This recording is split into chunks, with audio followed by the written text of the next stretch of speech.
Doesn't get much better than that, I'm afraid.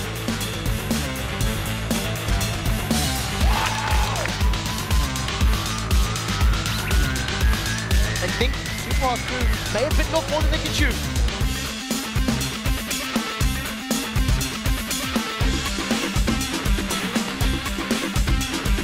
The Nexus is being worked out. They're taking it down. Rock, are they going to take the game?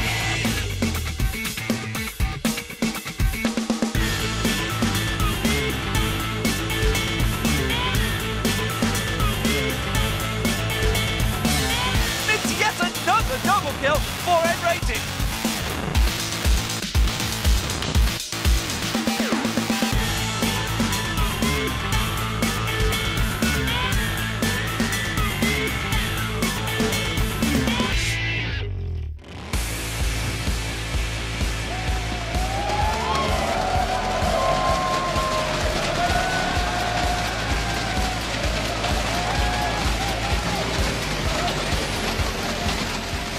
Hello ladies and gentlemen, and welcome to week 9 of the European League of Legends Championship Series, broadcasting to you live from our studios here in Cologne, Germany.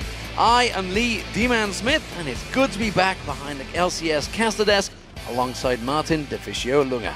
Now each team only has 8 games left to play in this spring split, and with an all-star trip for the top teams and relegation hanging over the head for the ones at the bottom of the table, there's a lot on the line in this week. Absolutely, and the standings are incredibly close right now, with only 5 games separating first from 8th place. So let's take a look. In the top place, it is a tie. Gambit and SK Gaming currently up there with 12 wins, 8 losses, and chasing hard is still Roccat with 11 wins, 9 losses. And now in 4th place we have another tie with Alliance, Copenhagen Wolves and Fnatic. All 3 teams are 10 for 10. 7th place we got Super Hot Crew with 8 wins and 12 losses, and down in the bottom we have Millennium with 7 wins and 13 losses. So that's what it looks like now. Let's take a look ahead at today's game. Our first match is, well, going to decide that first place. Gambit will be taking on an inform Alliance who has been rising through the ranks. Then it's Super Hot Crew versus Millennium. After that we'll move on to Roccat versus Fnatic, and the last LCS match of the day will feature Copenhagen Wolves against SK Gaming. Now remember, after those games the European Challenger Series begins with their semi-finals. It's Never Give Up versus Departed in a best of 3. And we will be keeping a close eye on these 5 players who we expect to be making big plays this week. Up first for me, it is Genja. He pulled out some great performances at the Intel Extreme Masters, winning MVP of the tournament. And prior to the finals, of course, that was drawn out, he had some interesting builds, that's to say the least. I'm looking forward to see what Genja will be doing this week. You can see the stats, he did very well. Up next, it is Froggen. We had him alongside us all week in Katowice, and he was MVP for Super Week leading into that weekend. His team performed a perfect 4-0, and he gave us so much knowledge during the tournament. He was dying to get home and hit the game hard and practice for these games. Now I'll keep the Danish trend going and have Mr. Rales, because he's ranked number 6 on the KDA list in the EU LCS at 4.71, and that's on the 7th place team in the league.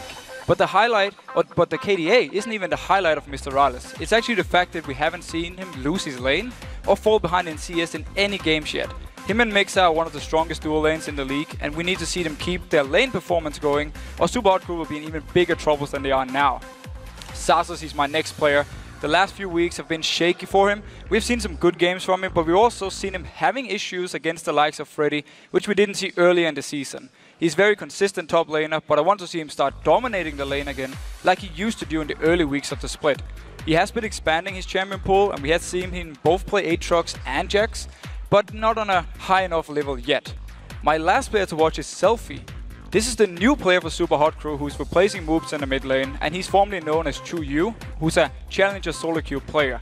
And he's very different as a player from Moobs, and we need to see if he can actually improve the weak early game from Super Hot Crew, because he loves to play champions like Yasuo and LeBlanc, so I expect to see some new combos out of them and hopefully more pressure in the mid lane. It's always to get a good look at a Selfie. We'll see how he does this week. And remember, of course, for more info on these players, VODs of past matches, articles about the teams, and much more, head over to lolesports.com. While you're there, click on the schedule link and be sure to pick your winners for all of today's games. We'll be checking in before each match to see how you voted. And you'll also find information about how to get tickets and join us here live in our Cologne studio to see the teams battle in person. You can find the link at the top of the page, and we of course hope to see you here. And whether you're in one of the seats behind us right now in the studio or watching the show somewhere around the world, we want to hear what you have to say. So jump on Twitter and tell us, who has been your favorite European mid laner so far and why? I personally have to highlight a guy like Alex. I love to see him once he gets out of the laning phase, how good he is at roaming around, his team fights as well. And of course his Kha'Zix play against KT Bullets. Only if he's on an assassin though. Only on assassin, of course. The Karthus didn't work out too well for him. But remember, we want to hear your answers, so send them to us at LOL Esports and be sure to use the hashtag LCS. And then we'll be reading some of your responses on air later in the day. So let's get the games underway, ladies and gentlemen. First game of the day, it is Gambit facing off against Alliance. And this is where the battle for first place begins here in Game 1. Because Gambit, well, are looking to stretch away from SK Gaming after they went 2-2 during that Super Week. But to do that, they face an inform Alliance who went 4-0 during that Super Week and are currently tied at 1-1 with Gambit. Of course, they come into Week 9 off the back of the Intel Extreme Masters World Championships, which I'm sure you guys all watched, where they reached the semi-finals. Gambit, they had a rough first game against TPA, that's to say the least. But they looked like they were back to their winning ways, tearing through the brackets until they met the KT Rolster Bullets in the semi-finals, who, of course, eventually went on to win the tournament after that backdoor move. But it was such a classic Gambit start to the tournament against TPA. They had very weak early game picks, and they simply got outplayed in the lanes by TPA, and things did not look good. However, they looked a lot better coming into day 2, because while the laning phase was still weak, the overall early game as a team was much improved. And of course, the team fights and rotations in the mid game are still world-class from Gambit, and they proved it once again at Katowice. And looking back at Super Week for Gambit, we have to highlight Alex. He was performing in every single game. Even in the loss to Alliance, he went 7-1-2 as KL. And much like the rest of Gambit, Alex is not shining in the laning phase, but his roaming and team fights are close to perfect. And let's not forget his Kha'Zix play again, against KT Bullets at Intel Extreme Masters. He more or less single-handedly kept them in the game and almost made the comeback so they could win the game. And of course, last week's LCS game between Gambit and Alliance, everything started off well for Gambit. So should they be looking to change anything? I don't think they actually need to change anything. And I like what they did in the last game where we saw the power of Aatrox from Darien in the laning phase. Diamond, he went top over and over again to dive Wicked on Aurelia. Because Aatrox, he can tank the turret and just survive with his passive. And Gambit, they really showed their power in teamfights as well. They won all the fights until Diamond was caught by Nif around the Baron. Then Alliance took Baron, finished the game all. It just pushed up and won the game. And of course, Alliance, they finally performed as the European super team that they were created to be during that Super Week, stepping up to a perfect 4-0. However, they will be lacking match practice due to the fact that Froggen was with us over in Katowice, so I wonder just how prepared they're going to be coming into this matchup. One thing for sure is that every single member from Alliance looked fantastic in the Super Week. We had Wicked and Nif, they got OP Players of the Week, and Froggen, he took the MVP title with a KDA of 10.75 on 4 different champions. And let's not forget Taps and Shook, who both could have actually received the OP Player title. So we need to be honest and say the entire Alliance team was actually the MVP of Super Week. And one thing Alliance changed was their playstyle coming into Super Week. They focused more on objectives, and we saw them play very risk-free mid-games. And before Super Week, they had 27 Dragons. In the week, they picked up 10, which really showed the change of focus onto objectives for them. But they really need to remain on their game, because a loss could jeopardize their playoff chances. 6 of the last 8 games are against teams in the top of the table, including 2 against Fnatic and Copenhagen Wolves, who they're tied with in the tables at the moment. Well, the pros on both Gambit and Alliance believe that dominating the jungle and mid lane will be the key to victory in today's match. I think Gambit is they're a bit like us with being a bit inconsistent, because in some matches they have been showing up incredibly strong, and then in other games they have been a bit more slacking. They have a great mid laner and mid lane and jungle synergy. They both are good players, Froggen and Shook. I can handle Diamond. They have a really strange top laner which sometimes plays great on his Aurelia or even Renekton. Ихний ботлайн мне не очень нравится, я не нахожу его, так скажем, сильным, но с другой стороны, не считаю, что они должны что-то такое громадское сделать, потому что, на мой взгляд, вся сила в мидлерах и в лесниках, поэтому, они у них ботлайн не лучшие, но с них ничего не нужно. I think we're evenly matched and anyone can win. And this actually falls into what we've been discussing a lot during the LCS, is that junglers really can carry the game at the moment. And maybe we saw that with the KT Bullets as well, with, of course, Insect running amok through the European teams. It's basically actually what we did see, exactly, because Insect, even though he didn't kill people over and over again on the Kazakhs, he was so annoying every single team fight. And when they actually banned it, he just picked Lee Sin, and he was just so good as well. So good. We'll see how this one goes, though. So let's check out those starting lineups. On the blue side, it is Gambit Gaming. That means Darian is in the top lane, Diamond is in the jungle, Alex Each in the mid lane, Genja as the AD carry, and Edward, the support carry. And on the red side, we have Alliance with Wicked in the top lane. We have Shook in the jungle. Froggen, of course, is the mid laner. Taps on AD carry. And Nif is the support. So picks and bans going to be getting underway in a short while. What do we expect to see from this game? Because we are on the 4.3 patch. I must point this one out. Vel'Koz is still disabled, but Xerath is enabled now. Froggen as a mid laner, though, have said very loud that he prefers more mobile mid lane champions than something like a Seraph. So I don't expect to at least see Alliance played. And then I'm a little bit surprised teams in the Super Week didn't actually ban Irelia against Wicked, because he's known for having a very small champion pool. He showed Irelia worked for him, he showed how good he was on the champion, and people didn't ban it. They just kept giving him Irelia, he kept doing well on it. I would actually like to see Gambit banned away. See what else he can play. Is he picking up something like Ryze? Is he playing Shyvana still, or Trundle? And in mid lane wise, of course, Lulu have to be a top prior pick. LeBlanc for both mid laners really love to play it. So I will be surprised to not see at least one of them banned away, but we can see what people decide to do. Well, we saw last week in the North American LCS, the first time Ryze did get obviously picked and banned away from them. Then again, we saw Leopard going huge with it in Katowice. Do we think it's going to be a big part of this week? I really feel like Ryze and, of course, Kazakh's jungle are going to be the two new picks here in Europe. Sivir, not sure if people actually want to pick her up now. She's been there for a while in Europe, haven't caught on to her. These two new champions, especially the Ryze, really surprised me. Against Renekton, the funny thing is, I talked with some European teams before Intel Extreme Masters about Renekton versus Ryze. And they all said we like Renekton in this case because he can dash to Ryze, he can kill him. So we like this matchup. Now, Leopard, he showed that Ryze actually beats Renekton in lane and also outscales him. Just poke him all the time. So let's see again if it's just a European Ryze who's not good enough, or it's actually just because we have different kind of play styles here. And something that became apparent during the Intel Extreme Masters was the jungle, the different styles that players like. Obviously, the Chinese crazy aggression. The Koreans really went aggressive from level 3 onwards in the jungle. That's what the Insect was doing.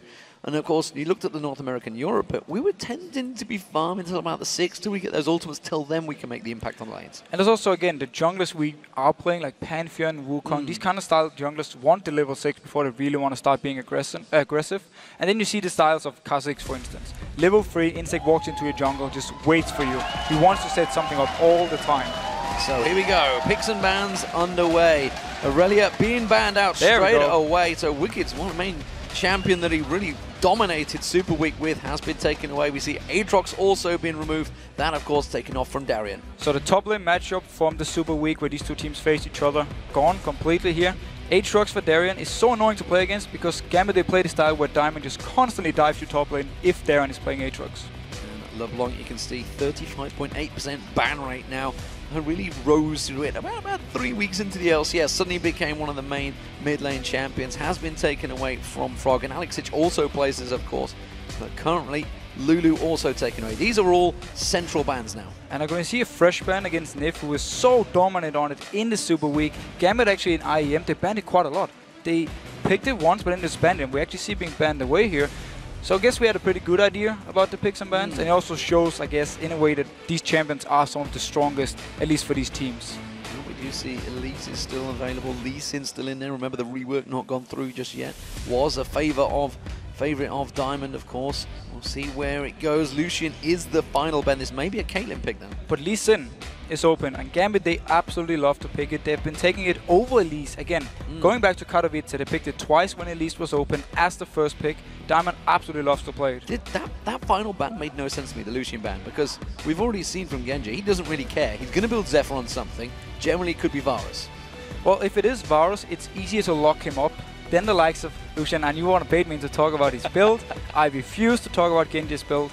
However, if they get him to pick the Varus, it's easier to take something like Leona, something like Annie, and try and stun lock him in a team fight and just blow him up. But we do see the Lee Sin as the first pick here for Gambit. Again, they take it over Elise. take it over Evelyn. It is the #1 jungler from Diamond. He can be aggressive early on, and of course he can set up kills over and over again. And also he can really dive well. If he goes up to top lane with Darien, he plays a strong top laner, they can just dive over and over again against Wicked. Well, we'll see an alliance with their choices. Potential for Nami to come out here, pulling out your old champion there. We'll see how Nif works out for it. We're just waiting to see whether it gets locked in. Plenty of time for this one. Renekton was also being considered along with Evelyn. So in case they actually want to play Nami, it's another reason to ban away the Lucian. Because if it's a Varus, it's very easy to land your bubble, land your ultimate onto him, apply the slow, and he has no chance. He needs to flash or he will get CC'd. So I like the way oh, they actually lock it in. Nice. That is the reason they ban Lucian, 100%. So we'll see how good those Aqua Prisons are for Nif. So champions locked in. Renekton, of course, in that top lane. So that's a Renekton for Wicked. So we actually see him now fall back onto Renekton. He played a lot earlier in the season. And with Renekton, of course, it is the same old story. You need to dominate your laning phase with it. And you need to win it, you need to dive the enemy top laner. Yasuo being selected here. If you look at the solo queue of Alex Sich, he's been playing it pretty heavily since we saw the Chinese dominance over in the Intel Extreme Masters. And they got absolutely stomped with by Yasuo. And Froggen also really loves Yasuo at the moment. Both these mid laners have been playing it a lot, practice it a lot, and yeah, we saw how strong some of the teams at IEM Katowice was with this Yasuo. Always, they just first picked it. They didn't care. They just want to win the laning early game with it and just dominate the game. You can see Genja unsure really what he wants to pick up at the moment. He's sticking with a fairly immobile champion, which would actually still suit Nami, but it is Jinx getting locked in for Genja. He has a very good win rate on that champion. He does, and Jinx is a very good champion as long as you don't get CC'd early on. If you can actually stay in the back of the team fight and just hammer away, if you can get to level 6 in the laning phase, then with your ultimate you have so much upfront burst in the fight. So yeah, I like the Jinx pick, but against Nami, and if this Evelyn is getting locked in, it's very, very scary. You can just gank this bot lane over and over and over again. So obviously going to be looking to see what the knock-up champions Gambit maybe go with. Kassadin is still open, remember, for Alliance, but at the moment it seems to be the jungler decision with Evelyn potentially getting locked in for Shu. And again, a combo like this here, you have movement speed onto Nami, of course. With Sivir, pop the ultimate, you speed up everyone. And if you log in the likes of Evelyn to also engage with her ultimate, you have such a good combo to just pile onto Gambit here. And that's one of the things Gambit really needs to be careful for when you have this Jinx, because if you get overrun, there is no escape for you. Sivir is locked in that Sivir-Nami lane. It seems like it will be, so that's their duo partnership. I wonder what support Edward's going to pull out here. Will it be Annie? Annie's still on the cards.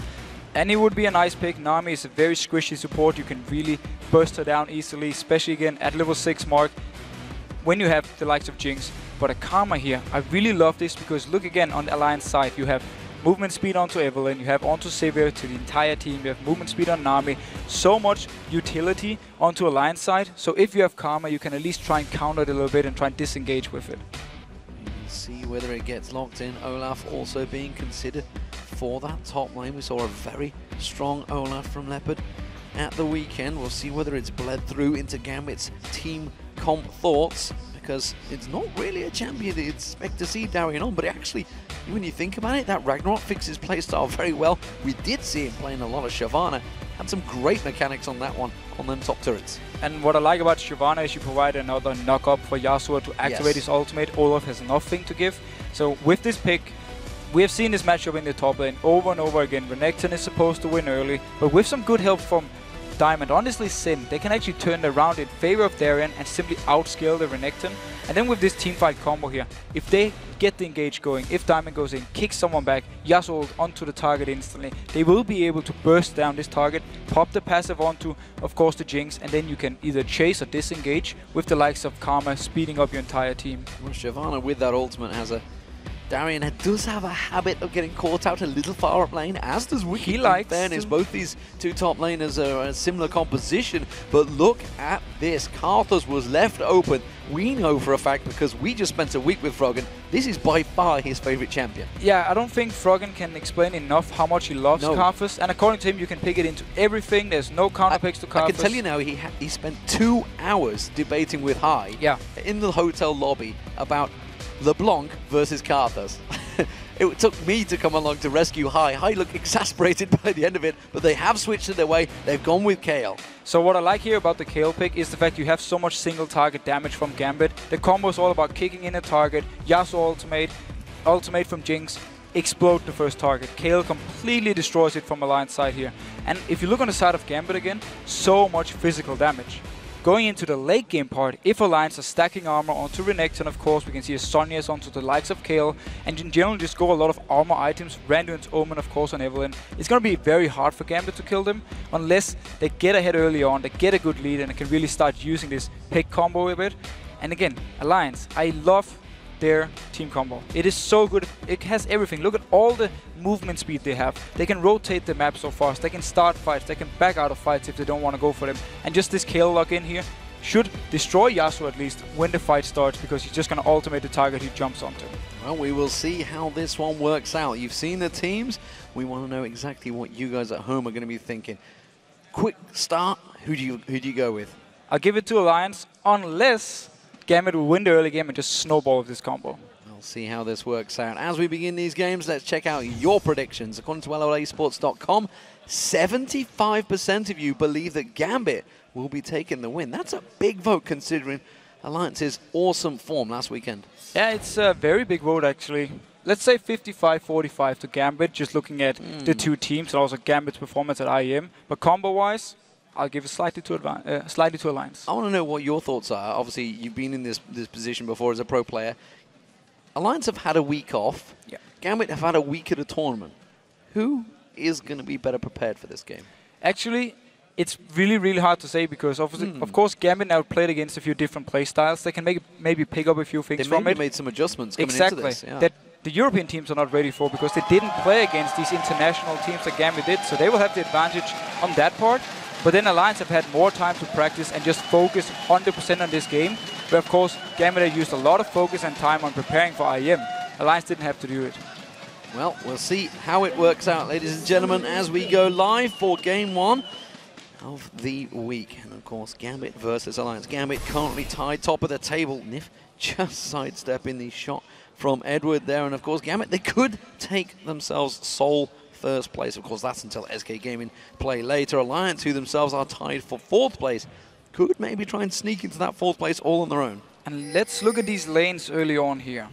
Top lane wise, of course, Renekton will be in the advantage early. Mid lane, it's going to be fairly even. Alex should be able to farm, but we need to remember, of course, the wind wall does not block the auto attack from Alex when he's activating, or from Froggen, sorry, when he's activating his E. So he will be able to harass him all the time unless he's jumping around through the minions from Alex's side.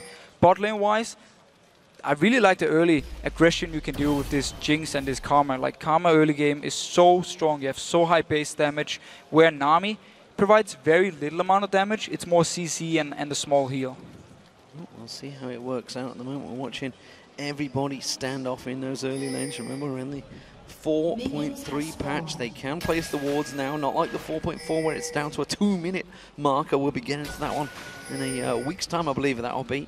But as it stands, we are having a full-on standoff. Again, just going to see Nif coming down that river. I don't think he's going to allow him to pass. And of course, we have the early Ruby Crystal from Nif. We need to remember here in 4.3, it costs 400 gold now. Instead of the 475 it used to cost. So you can start with it, get the 2 potions, be very tanky when it comes to the lane, and you can get an early Sidestone, sell your Trinket Ward, switch it into a sweeping lens, and then you have a lot of vision control.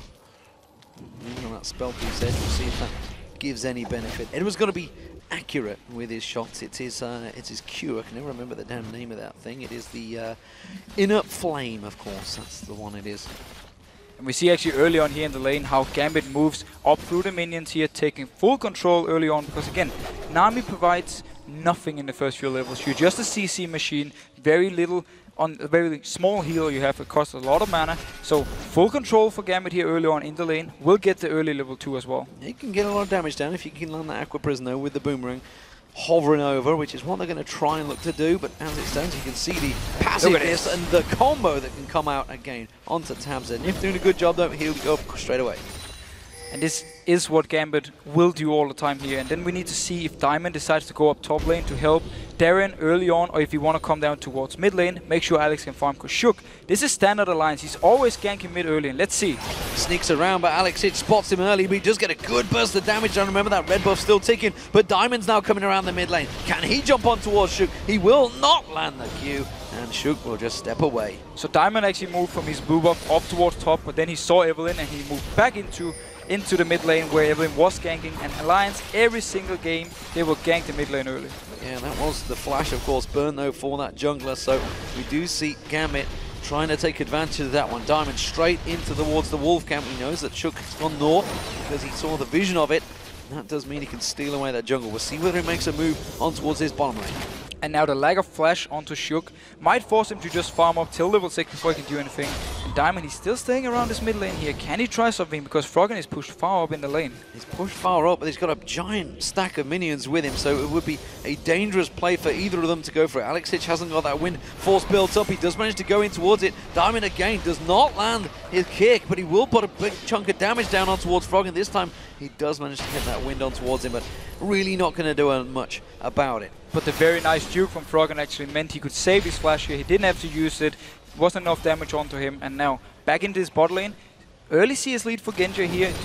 Doing really well together with Edward and just poking onto lines all the time. Speaking of CS, check out that top lane. Darian is doing a fantastic job up against Wicked right now. This is a lane he should not be winning in early on here. Diamond, he's going to find Shook. He wants to step away from that one. Does take a hate spike in the back there. Does manage to land the kick and goes in for it on towards Shook. The two mid laners finally are going to react to this one. Who's going to come out best? Diamond's in all sorts of trouble. Has to flash into the Dragon Pit. He's going to get closed off. His bottom lane's pushed in. Alex H, meanwhile, he dives on towards Shook. The Ignite's being used up there. Puts the wind wall down. Doesn't quite manage to land the shot. Turns onto Froggen. Froggen's going to turn it back around. He gets himself first blood. Diamond is going to back away from this one. Froggen walks away, no problem. And Alex decided to flash onto Shook here, trying to get the kill on him, and then Froggen just came in and took the first blow onto him. So very nice start from Alliance and very aggressive play from Shook. Despite having no flash, still went 1v1 against Lee Sin early. Well, Darren in his top lane is keeping up close-ish in terms of farm. He just took a big chunk of damage, as you saw at the end of that play. He did start off with that Doran Shield, and this is something we've seen develop, and this is what we actually expected to see a lot of in 4.3. Of course, that Doran Shield did take a bit of a hit in the 4.3 patch, which is why we can see Wicked went with that Doran Shield, Blade, went aggressive in lane. Yeah, it really shows the difference in these two champions early on. Renekton wants to push up the lane, he wants to fight early. Look at here, Diamond coming in, Wicked wise enough, just backing off, not risking anything here. But yeah, the Doran's Blade on Renekton is signaling, I want to fight, I want to push the lane early, I want to win it. Doran Shield is actually one of the only options you have against Renekton, because you want to stop some of the damage. You could potentially go Cloth Armor into 5 potions, but I don't feel it's as good.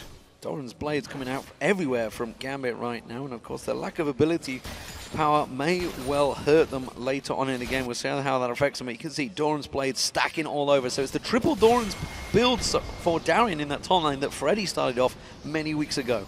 Full-on lane control build. He just want to make sure he can survive the early game, get the farm he wants. And Shook, he's once again near this mid lane. He's only level 4 to the level 5 of Diamond, so he's very focused on ganking and not on farming. Just going to wait for Alex. He's actually close to level 6, not quite there yet. Froggen's going to be more ahead because, of course, he got that kill on towards him, and that's why you can see that big burst of aggression, and Froggen going very aggressive onto Alexic. Meanwhile, down this bottom lane, we see Gambit continuing to push in. Just constantly pushing up. They will get a lot of damage onto this turret every single time they get the wave in if they follow up. Of course, they need to be a little bit aware of where Evelyn is, but as long as there's no level 6 onto Shook, it's hard for him to actually lock them down unless we get a bubble from Nif. Well, Genji was obviously feeling a bit of pressure in that bottom lane. The fact that he went with that second Doran's Blade along with a longsword. Meanwhile, of course, Vampiric Scepter for Tabs. So Tabs technically ahead in terms of build between these, despite the fact he is slightly behind in terms of farm. Nif's going to get poked on there by Edward. Just that's all they're going to get. And we need to see here if Genji decides to go with the build from IM Katowice, where he always went Infinity Edge, into Cutlass, into Zephyr, into whatever weird items he could find. So let's see actually if he decides to go this route, or he decides to build more standard at least. Maybe a Bloodthirst on to Jinx. Darien just placed a ward over on the red buff. We'll see whether that gets followed up on by Diamond perhaps, or whether they're just simply keeping those deep ward vision of Shook, because Shook of course going to come into front lane, maybe try and save himself money on that pink ward. Edward goes aggressive, gets the stun on towards Tabs, and puts a good bit of poke on with the inner flame, but they are going to step away from this one. They do see the river, and Diamond is heading towards that red buff. Yeah, because the red buff spawned here. Either they're going to take it straight away, so he actually does decide to Sonic Wave it, so they want to try and take it before Evelyn is there, or they can wait. Let Shook start it, and then they come in behind him and just kill him while he's doing the red buff. Well, Shook's going to sneak around. He's going to find it's possible, and Froggen comes straight in towards that bush. Use that speed buff, manages to jump away there, Diamond.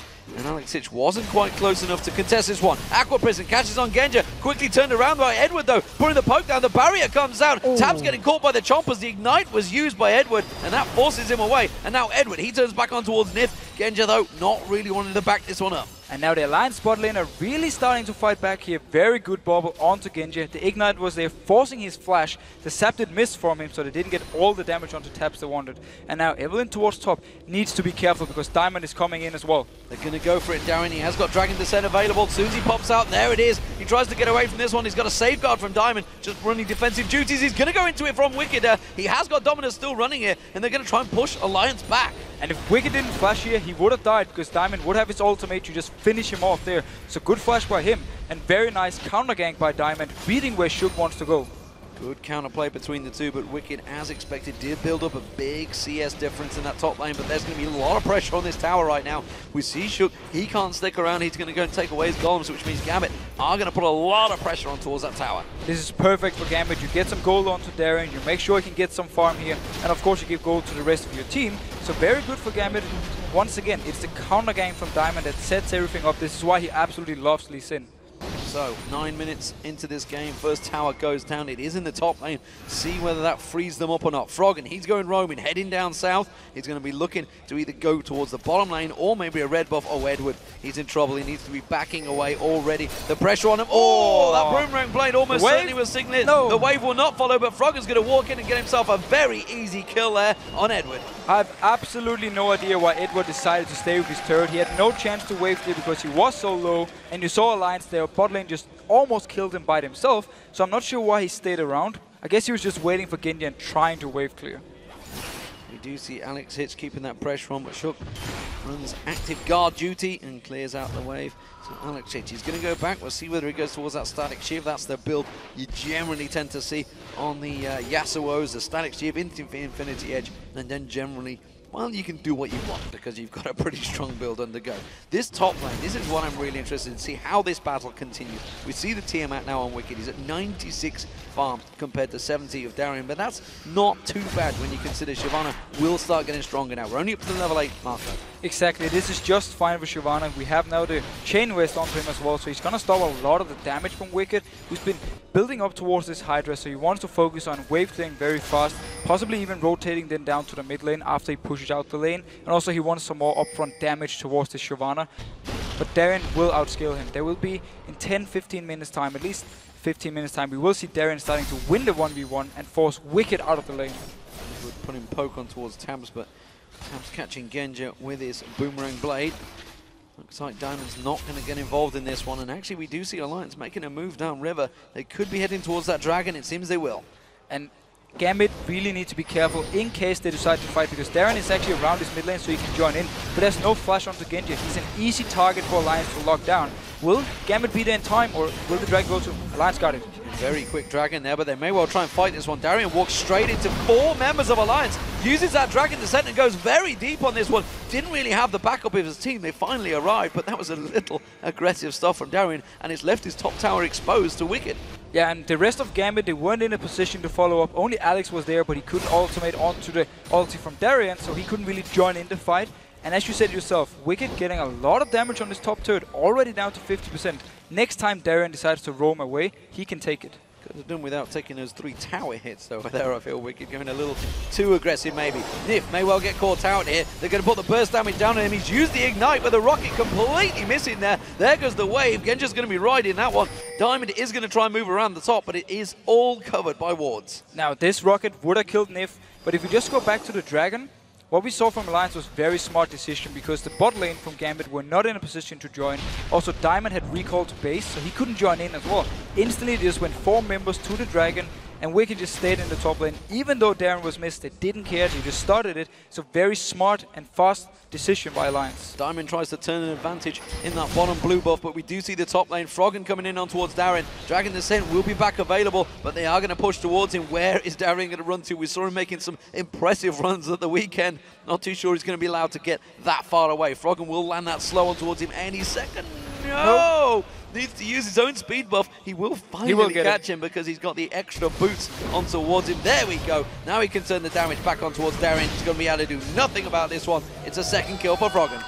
And Alex weren't able to push up the mid lane because he actually walked towards the top lane first, trying to save Darien. So instead of him running towards mid lane, trying to push it out, nothing happened against him. But now Diamond in the bot. Diamond manages to land the kick, the Sonic Wave on Nif. We can see Genja. He's going to be picking up the kill. It was not, it was Diamond. I'm pretty certain he wanted to give that one across the Genja, but I think the Red Buff stole it. But very easy gank from Gambit. We see the pink ward here in the tri-bush from their side, so they knew at least Diamond could run into the river, being not spotted at all, and then it was too late for Nif to do anything once he actually saw him on his own ward. Big problem starting to develop here for Gambit. The fact that Froggen has got all those 3 kills, you can see his item build really starting to stack up here. Genja does take himself that bottom turret. Meanwhile, the top turret went down.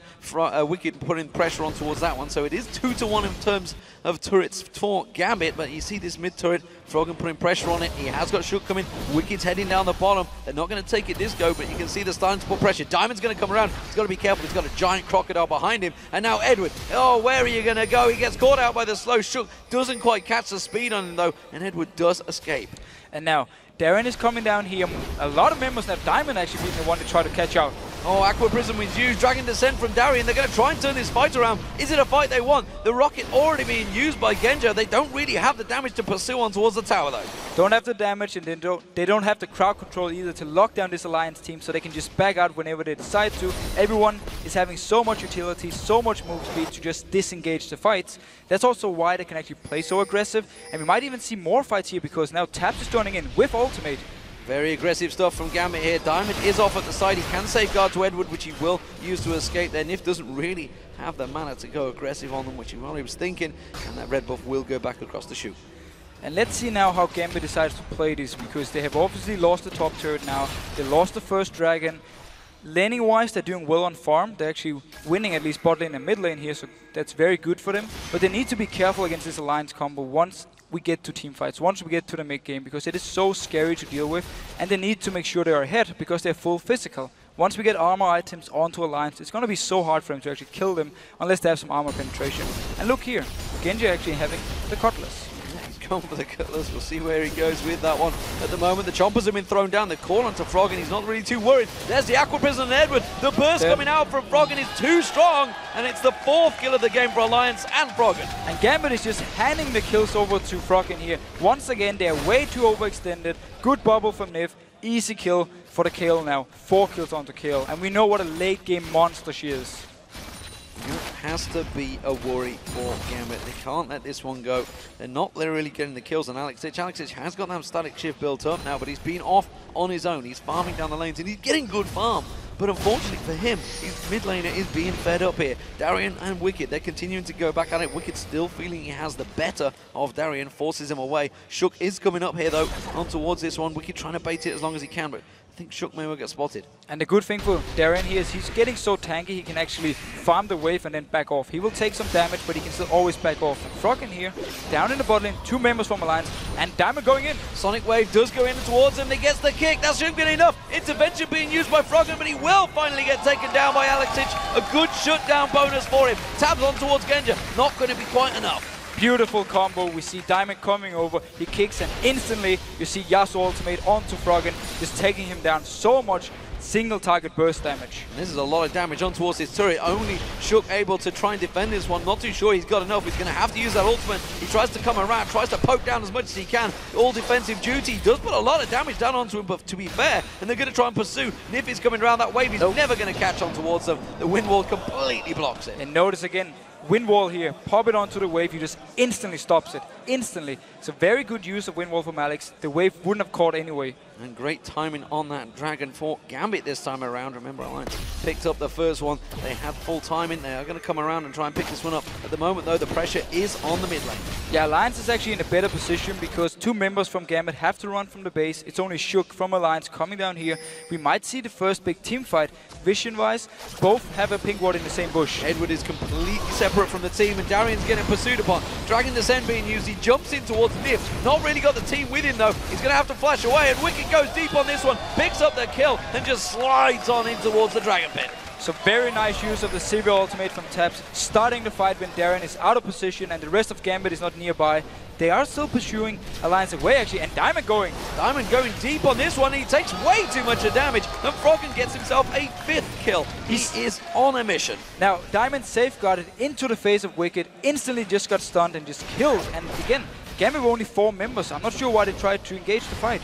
Yeah, Alex Hitch back down the bottom, farming out the wave. He is coming back up here, but they're not really going to be able to do anything about this one. He's looking to see whether he can try and throw that ultimate to a squishy target, but instead, Alliance get themselves the 2nd dragon of the game. And again, good use of the combo from Alliance. He is starting the fight when they knew that the 5 members from Gambit were not nearby, just went straight onto Darren and took the kill. He actually decided to jump into them, making it a little bit easier for them, but still, they managed to pick up the kill, and we saw how good the Sivir ultimate is.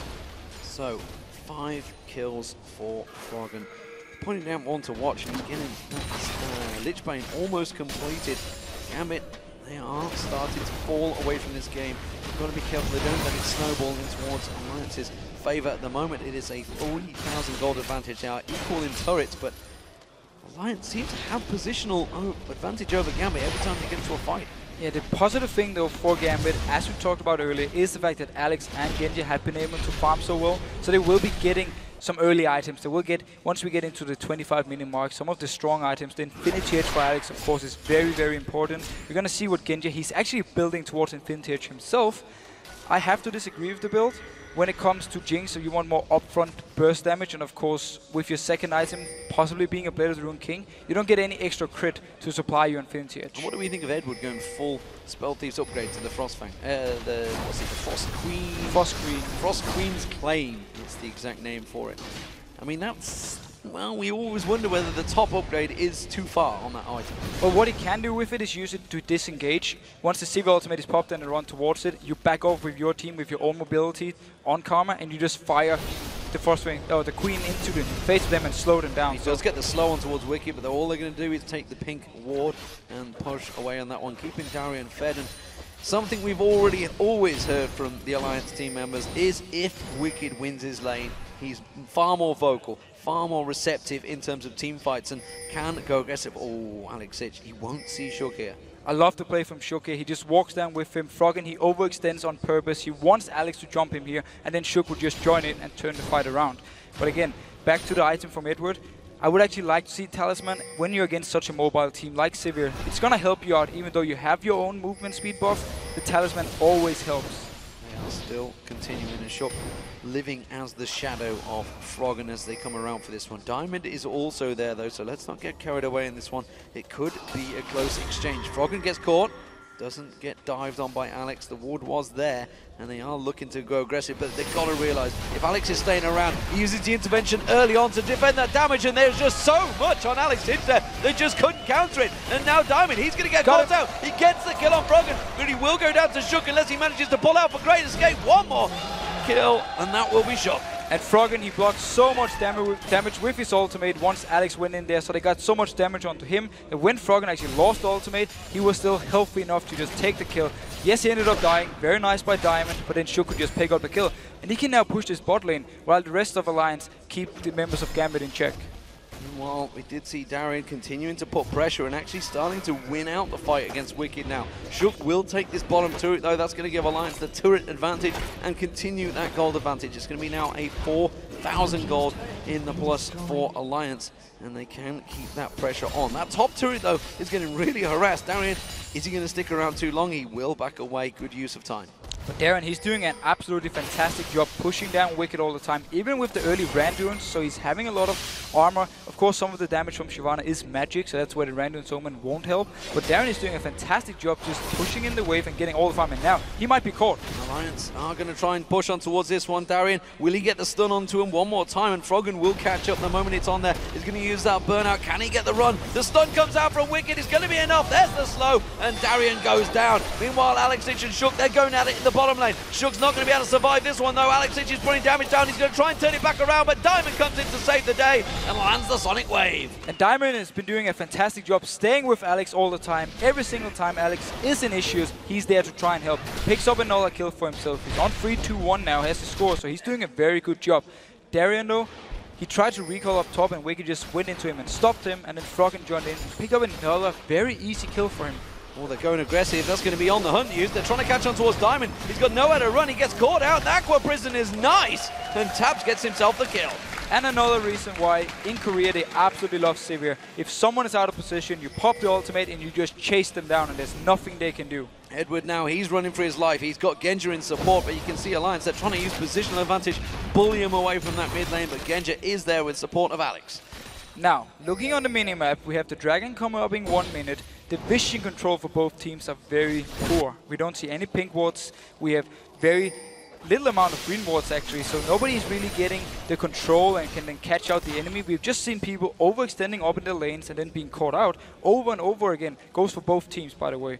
Now, 40 seconds onto the Dragon. Let's see if Alliance, with the pink wards here and with a deep ward into the jungle on the red, if they can set something up.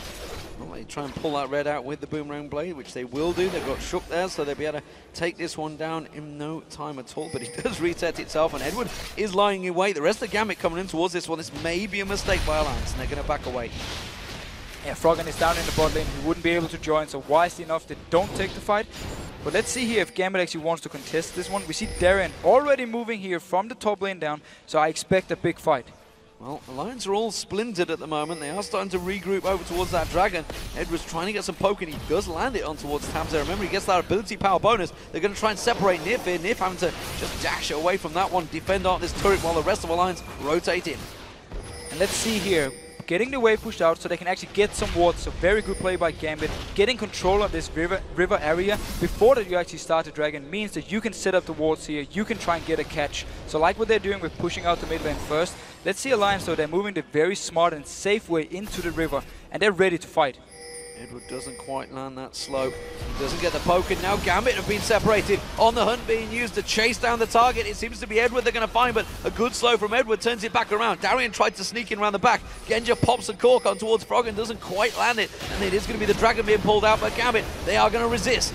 Still, four members have ultimate from Alliance here, so they can still fight. Only the ultimate from Taz was used. Let's see if Gambit wants to try and contest. Genja taking poke. Big damage from Froggen on towards Genja. Edward trying to slow it down, but he gets separated and chopped down there. Now Alex Ich dives in. He catches his ultimate on 3 members of Alliance there. Is it going to be enough? Alex Ich has to run for his life. Got to try and pop on towards Shook, but Shook to runs him down. And now Tabs, he's going to try and come around. Nif is safe from Darian. Darian tries to turn the aggression around, but Froggen and Nif are there. And would you believe it? Nif gets the kill. And Gambit, they're so split when the fight starts. It's perfect for Alliance. They stay together as a unit. They have so much movement speed, so they can just catch out members all the time from Gambit's side.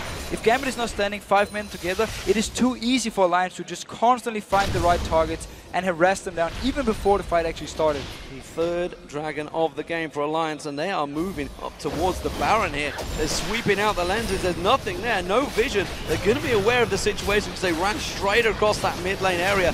And, well, Gambit are going to run for this, but they are a little late to the party. Diamond now coming in. Can he manage to get close enough? You can see that Baron. It's taken very low. They quickly peel towards Diamond. He can't get close enough. He wants to get in there, but it is a quick Baron for Alliance. And now they're on towards Diamond. A quick swing of the blade from Froggen, and he just chunks Diamond down to half health. And very good move from Alliance here. They went straight towards the Baron. They knew there was no vision. Once they popped down the sweeping lens, it was safe for them to do it because they had full control if Diamond would run into the Baron pit and just stop him before he could actually get in there to steal it. So good move by Alliance, and they're really using their advantage this game. It's taken this super team to get going. It's taken them a while, that's for sure. We are into week 9 now, and of course Alliance, after that perfect 4-0 victory, can they continue that win streak? This would be 5 games on the bounce if they were to take down Gambit. 2 of those games would include Gambit themselves. And now KO Deathcap, Lichbane, and of course the Nash's Tooth. At 27 minutes, that is a very, very strong KO. It's gonna be so difficult to even get close to Froggen because he's gonna have so much burst. He's also picked up the Scrying Orb, so we'll see whether he makes use of that one, how much he manages to spot it out. At the moment, he is all on his own, and he's got Alexich and Diamond. The combo this time around, but the combo back on towards Alexich. Uses that intervention on himself. He's going to take Alexich down. He gets caught out with the ultimate, but he will not go down here. Will he be able to survive? No, he doesn't, but Shook comes straight in towards Diamond. He's got tabs coming around the side, but he does manage to run himself amok. Is he going to be able to avoid it? No. On the hunt being used, Diamond's got nowhere to run. He gets caught out by tabs. And Froggen actually used the ultimate too early on himself. He thought he would get knocked up, and then he had to ultimate before the ultimate from Yasuo was popped, but nothing happened, so he actually completely wasted it. And Darien, he's just pushing up here. Darien is trying to push up on the top wave, but why? Look at Wicked. Wicked's doing the same. Yeah, Wicked and has actually minions. has the minions with him. Genji now caught out. No escape on this one, and Shook will run him down. The rest of Alliance, they push in towards this mid turret. And they will be able to pick it up. Wicked joining in now with a big wave to top lane here, being killed by the turret. They won't be able to rotate, however, to top because Darien actually killed the wave. But Wicked, he wants to die. He's going to dive on towards Edward. Edward taking low. Darien tries to do anything he can to keep them away from this turret, but Tabs is just hammering away at it with those boomerangs, keeping it, but jumping it down, but he's going to have to back out. Froggen is back up, and Alliance will step away. That Baron buff is doing wonders for them now. It's still got just shy of 2 minutes on it. And they're staying around here this mid lane. With Froggen joining in, they will be able to continue push, or they're actually backing off here. Again, just one thing to highlight. The fact that Darien did kill the wave up in the top meant that Alliance couldn't rotate to top lane once after they actually had to fight in mid and then try and take the turret. Yeah, remember that bottom lane was also taken by Alex. He pushed it up there, so Alliance are stalled out. They got themselves that inner turret though, and they got themselves some pressure. Diamond is trying to get himself in towards one of those side positions that we saw Insect doing so well in Katowice, but it is just not working for him, despite the fact actually Alliance don't have that great vision. And I would actually like to see Gambit have a few pink wards in their own jungle now.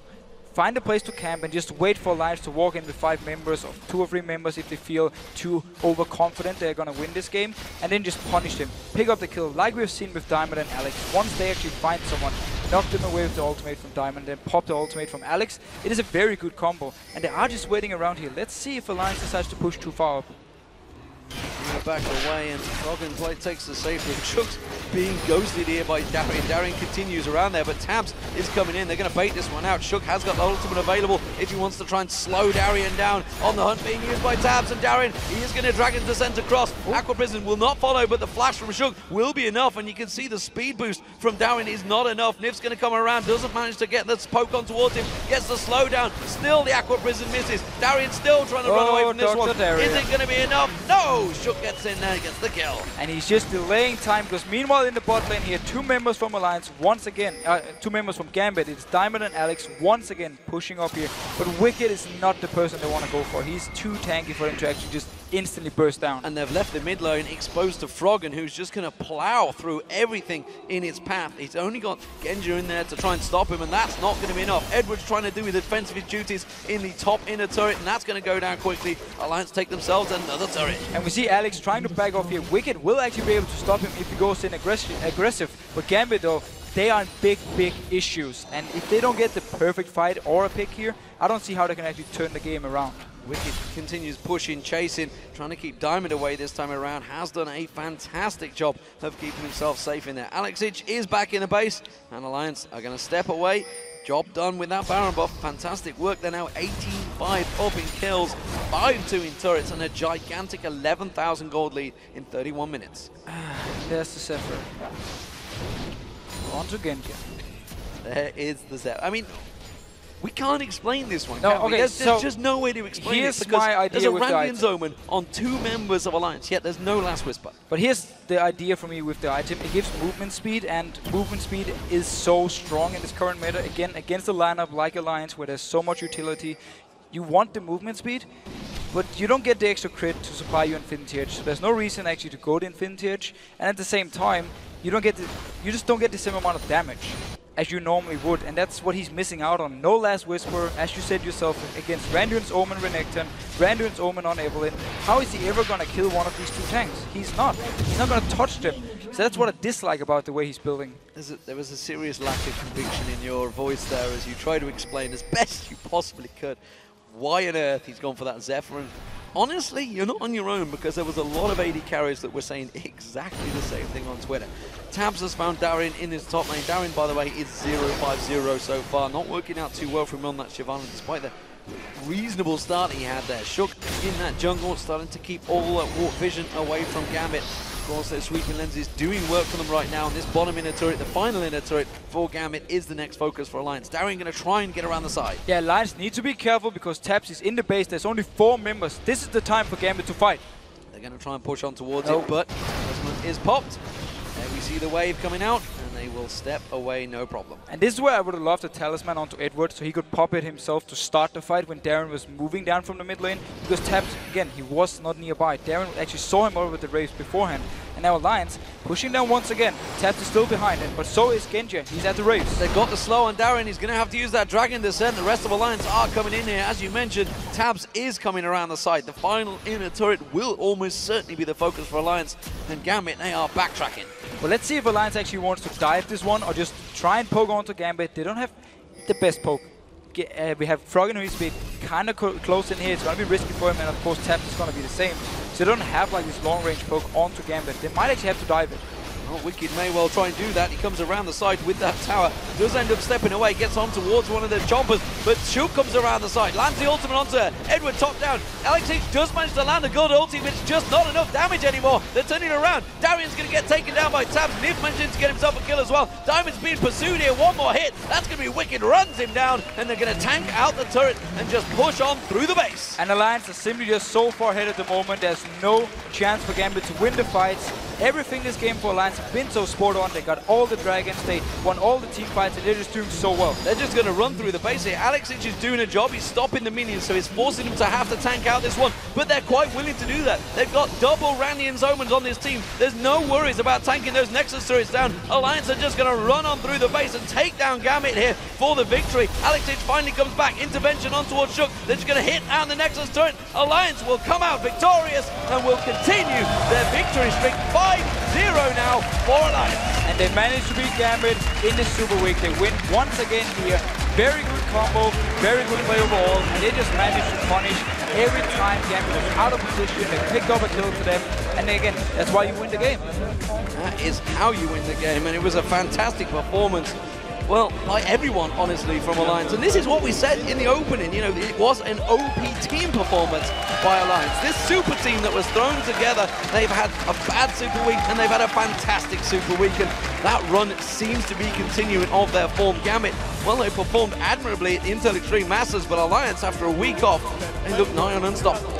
Gambit simply just, again, as soon as you got out of the laning phase, because Alex was actually farming well, we had Genji farming well, but once it got to the team fights, the high mobility of Alliance in the team comp simply meant that every time Gambit wasn't grouped, found a target, killed him.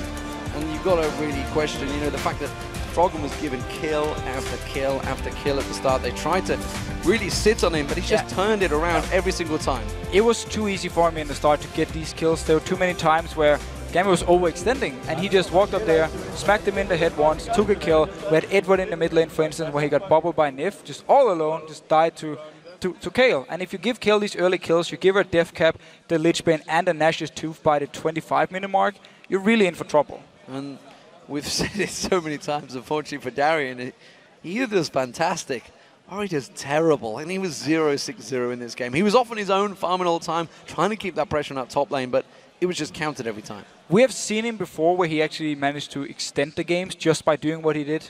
Obviously, constantly pushing between the turrets, up in the enemy jungle. He wants them to go and chase him, and he managed to at least delay the game a little bit, but it just wasn't enough because the rest of Gambit were not in a position to push anything or take an advantage elsewhere.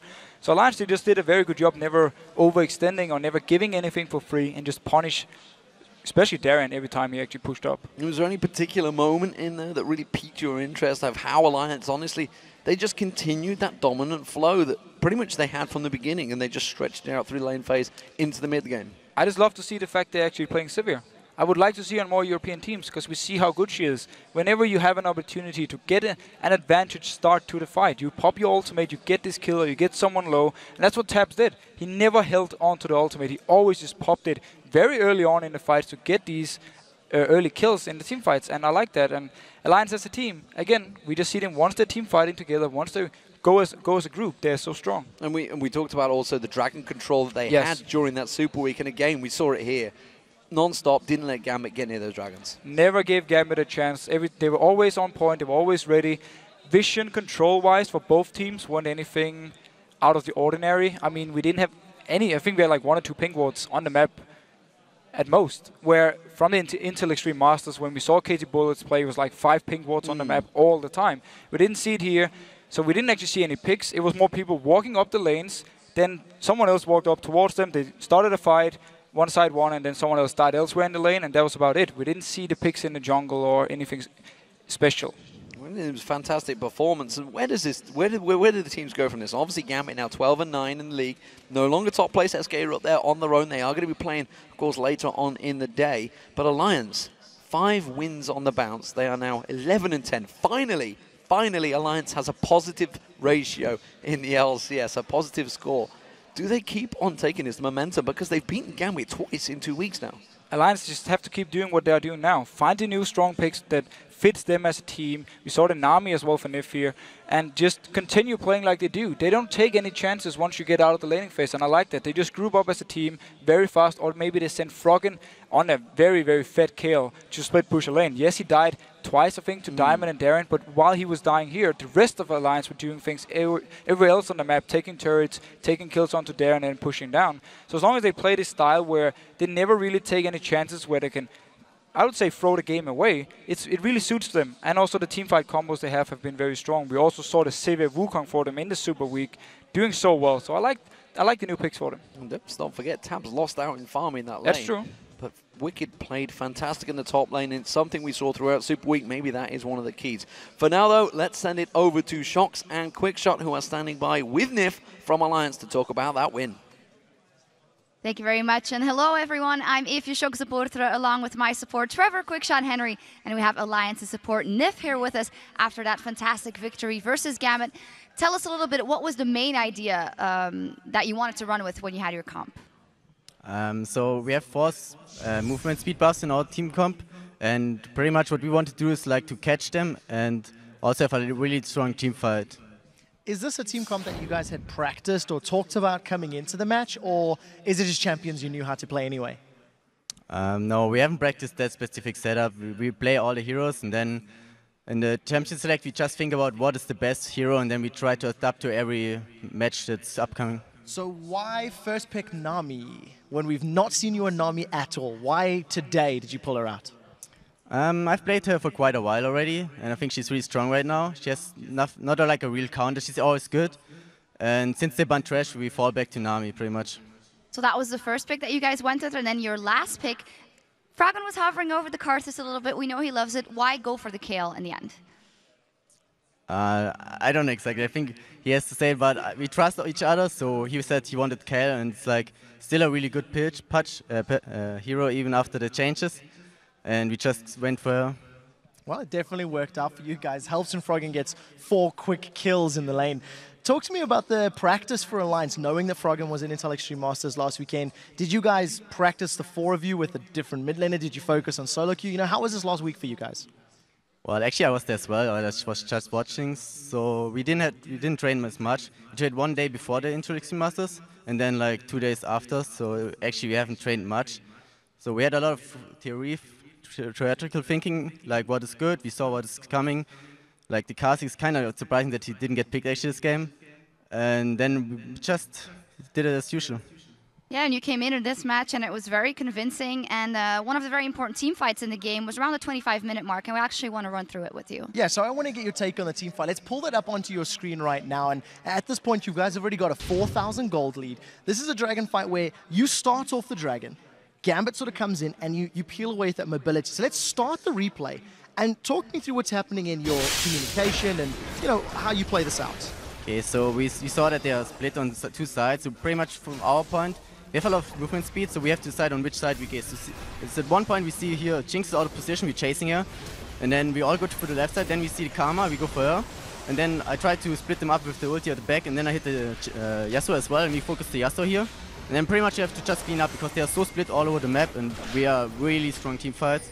and they try to chase us, but they can't really kill us, any one of us, and then we get like the Drake and the Nash after as well. Yeah, so it was a really convincing fight. Was this you and Alliance playing it perfectly, or was this Gambit trying a pincer move and failing? You know, where does the benefit lie? I think they had no chance in the team fights from the pick. It's like we have so much power in the team fights. They have to split push pretty much us all the time to do something. Right, final question, because I think that Nami is so interesting. Walk me a little bit through how you play with Sivir and Nami versus Karma and Jinx in lane, and how your task in the team goes on as the game goes on. So the laning, we were even thinking about picking like some stronger AD, like Caitlyn or something, so we have a better laning phase, but we actually fall back to Sivir for the team fights. And then we just had to play passive a bit at the early game because they had like so much poke. And then they were early on the lane because they helped at the blue buff, so they had like the creep pressure. And then we just tried to survive and farm as much as we can. And then later on, like she's like really strong, like around 6, when we can just run them down when they're once out of position. And yeah, and then pretty much it's better for the team fight actually. Yeah, well, good stuff from you guys. 5-0 right now. So I'm going to pick your Bane on predictions for the next game. It's Super Hot Crew versus Millennium. Maybe Trevor first. How do you think it's going to go? I think there's a lot of pressure on Selfie. I think replacing Moops, we have to see how he does on the stage. It's going to be his first big performance. And that unknown factor could catch Millennium off guard as well. You know, these are two teams that are both desperate for wins. So we're going to have to see the unknown factor of Selfie or maybe the confidence of Millennium. We'll have to see. Nif, what do you think? I think it comes really down to the mid lane, how he performs. I've played a little bit with him in the solo queue and like duo queue as well. I know him a bit. I think his K is pretty strong, and he has some other really good picks.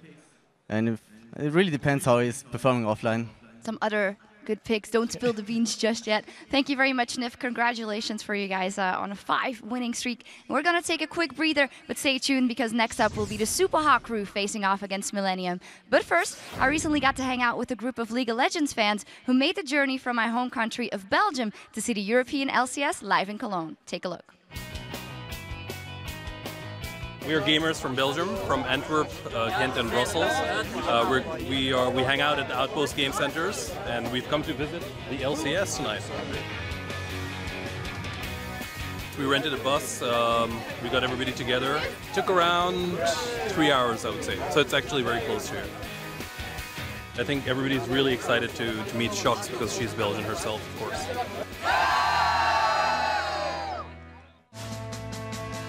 So all these guys you see here played together over there. So we've come in here as a group to support you and cheer for you, of course.